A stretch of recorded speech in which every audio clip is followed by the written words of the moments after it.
Tuan-tuan, saya bagi tahu ada beza orang yang mendirikan solat dengan orang yang menunaikan solat. Saya pendekkan cerita tuan-tuan, ramai orang dia boleh tunaikan solat tapi tak ramai orang boleh dirikan solat. Tunaikan solat ni maksudnya apa? Zohar tadi tu tunaikan solat lah. Masuk waktu semayang 13 rukun cukup, tunai solat, selesai.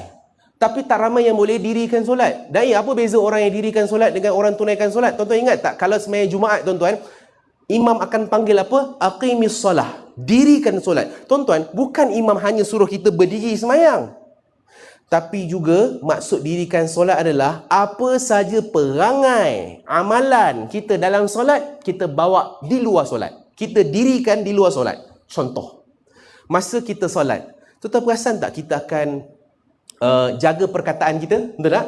Kita takkan sembang dengan kawan. Kita takkan sembang sebab kita tahu akan rosakkan solat kita. Sebab itulah tuan-tuan, orang yang dia dirikan solat, macam mana dia jaga lidahnya dalam solat, macam itulah dia dirikan di luar solat, dia jaga lidah dia.